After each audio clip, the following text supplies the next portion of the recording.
এক সপ্তাহের মধ্যে মালিরহর থেকে কাটিগড়া ৬ নম্বর জাতীয় সড়কের মেরামত করতে হবে, না হলে আন্দোলনে নামবে যুব কংগ্রেস। কাটিগড়া সার্কেল অফিসারের কাছে স্মারকপত্র দিয়ে এই হুঁশিয়ারি দিয়েছে যুব কংগ্রেস।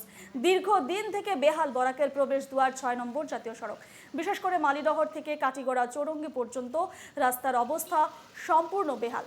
ঝুঁকি নিয়ে চলাচল করছে যানবাহন, প্রত্যেক দিন ঘটছে দুর্ঘটনা। রাস্তা মেরামতের কোনো উদ্যোগ নেই জাতীয় সড়ক কর্তৃপক্ষের, ফলে বাধ্য হয়ে আন্দোলনে নামার এই পরিকল্পনা।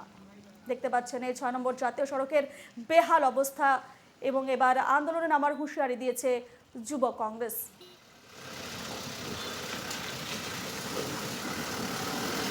আজকে আমরা কাচার জেলা যুব কংগ্রেসের পক্ষ থেকে কাটিগড়া সার্কেল অফিসে একটি স্মারকলিপি প্রদান করেছি।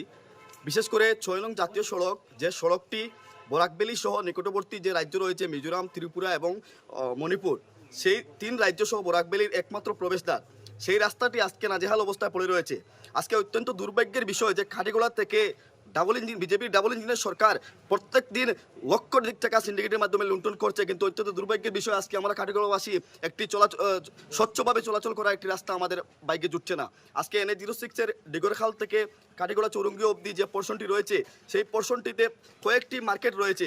সেই এলাকাগুলোতে কয়েক হাজার পথচারী নিত্যপ্রত্যহ চলাচল করেন, তৎসঙ্গে কয়েক হাজার ছাত্রছাত্রীরা এই রাস্তা দিয়ে চলাচল করেন, কিন্তু অত্যন্ত দুর্ভাগ্যের বিষয় এই রাস্তায় নিত্যপ্রত্যহ ঘণ্টাধিক অবস্থা ট্রাফিক জাম লেগে থাকে। তাই আজকে আমরা কাটিগড়া সার্কেল অফিসারের নিকট কাচার জেলা যুব কংগ্রেসের পক্ষ থেকে 7 দিনের সময়সীমা বেঁধে একখানা স্মারকলিপি প্রেরণ করেছি। এই 7 দিনের ভিতর যদি বিভাগীয় কর্তৃপক্ষ সঠিক ব্যবস্থা না নেয়, তাহলে আমরা কাচার জেলা যুব কংগ্রেস, অন্যান্য শাখা সংগঠন সহ যেগুলা স্বেচ্ছাসেবী সংগঠন রয়েছে, সকলে মিলিত হয়ে এই কাটিগড়ার বৃহত্তর কাটিগড়া জনগণদের স্বার্থে আমরা বৃহত্তর গণতান্ত্রিক আন্দোলন গড়ে তুলতে বাধ্য।